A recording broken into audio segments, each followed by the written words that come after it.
you remember from when we did energy of reactions, and we were looking about what makes a reaction spontaneous, and we look at delta G, the change in Gibbs free energy, and we talked about how it depends on the enthalpy, how much energy is liberated when the reaction happens, and the entropy, how disordered the products are with respect to the reagents. And the more disorders, the better the entropy. So polymers do not work well in terms of entropy. They actually reduce the entropy, reduce the disorder of the universe, because you're going from a series of unconnected monomers to a crystalline, to a structure in which all those monomers are together. So in terms of disorder, in terms of entropy, that's not favorable for them to be spontaneous. However, because you end up with a very regular pattern and the molecules fit together very well, and you can end up with quite a crystalline system, that gives you very strong intermolecular forces between the different fragments of the strands of the polymer. And that means that they have a favorable enthalpy. So despite the fact that entropically are not great in terms of being spontaneous, the reaction happened because enthalpy here is very favorable. So it pushes the reaction forward. We talk about the degrees of crystallinity in a polymer because there's such a large number of monomers that make that. They're such large macromolecules, they cannot be completely fully crystalline. So you talk about degrees of crystallization. There will be sections that will be crystalline and sections that will be not crystalline. So if you imagine loads of strands of your polymer, and then you cool it and it solidifies, you will end up with certain sections in which the structure will be very crystalline. They will be very defined edges, very well structured, very well positioned with respect to each other, and you end up with a structure with something like this. And that type of polymers that have large areas with crystallized sections tend to have sharp melting points and tend to be relatively high. And some sections will solidify in a more amorphous way, especially if the cooling, if you're cooling it very fast, so you don't give time to the strands to align with respect to each other. So you will end up with amorphous sections, which they are irregular, the bonds in between the strands are weaker, or you have fewer of them just because they are not aligned regularly, and they tend to melt because there's such a collection of different amorphous shapes. They tend to melt over a wide range of temperature. So in a polymer, you don't have a fully crystalline structure. You will have crystallites embedded in amorphous material, and the amount of crystallite sections you have in your polymer, the extent in which your polymer has crystallized, is called degree of crystallinity. In terms of chemical properties, a polymer behaves very similarly to whichever monomer it comes from. Size doesn't really affect the chemical behavior of your macromolecule because that's based on the functional groups the molecule has, so it will behave in the same way as if it was typically will behave in the same way as you would expect from a small molecule that has those functional groups.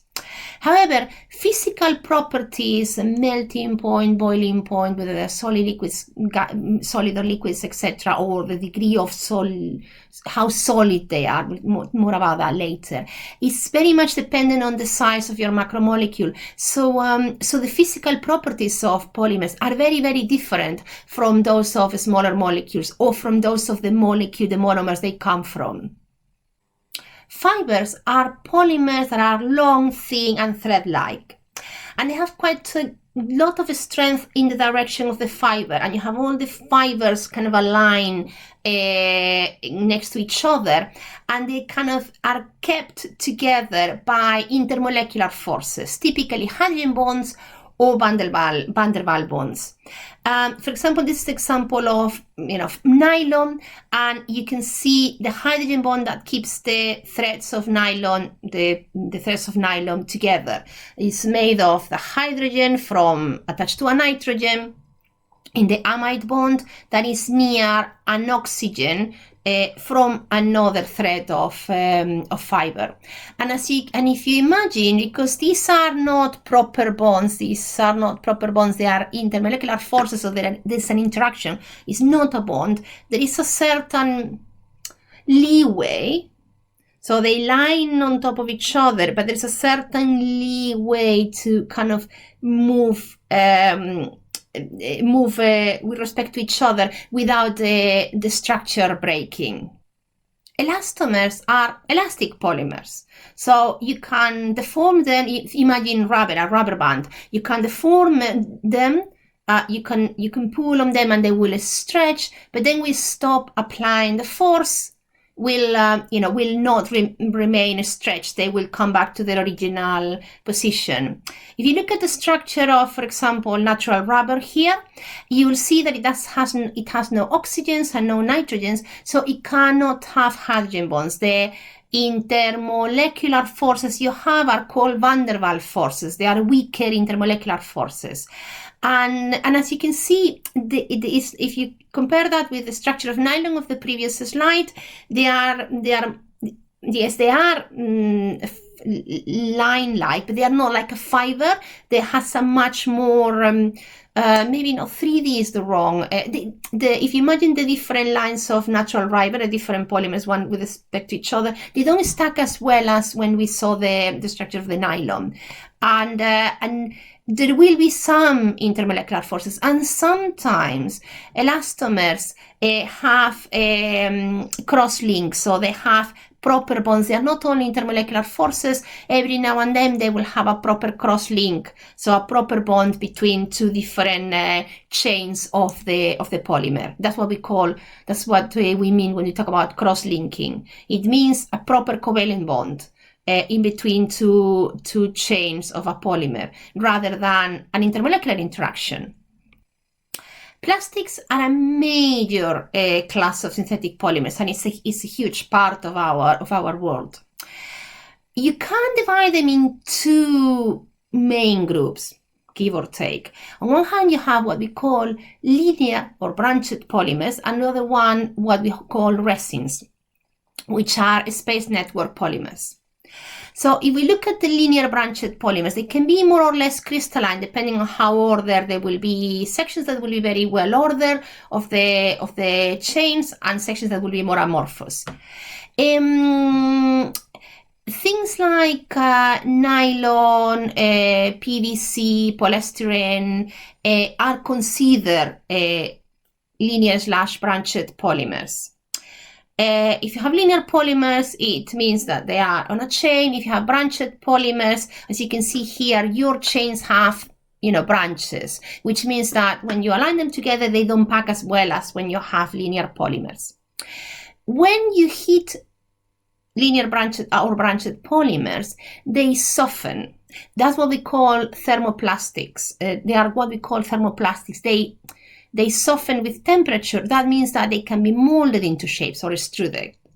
Space network polymers, also called resins, are highly cross-linked polymers. It means they have many, and those are not intermolecular interactions. They are literally bonds in between the different chains. It gives them a rigid structure because you have a lot of cross-linking, and it is irregular because the cross links are not evenly spaced, and they don't, it affects the way that those polymers pack. Heating will not soften the material because heating would break the covalent bonds. Actually, this would require breaking the covalent bonds. Actually, heating typically hardens the material because it helps them form more cross links. That means that the structure gets harder, gets stronger. We call that thermosetting polymers. Glasses are a specific type of thermoplastic polymers. If you remember, thermoplastic polymers are the ones that when you heat them up, you can actually mold them into shapes or extrude them.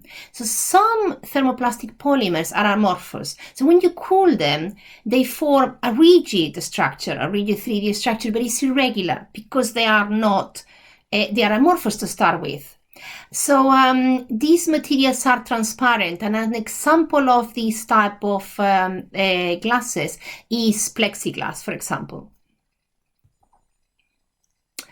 When we're looking at glasses, we look at something called glass transition temperature.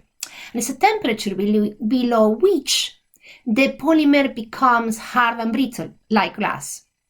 So, for example, if you have a hard plastic like polystyrene, that is used below their glass transition temperature, which is around 100 degrees.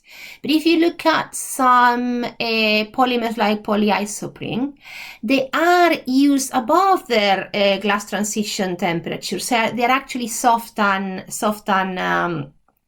flexible. And this glass transition temperature, it only happens to amorphous polymers. So not the crystalline ones or the ones with large degree of crystallinity, but these glasses, the fully amorphous one.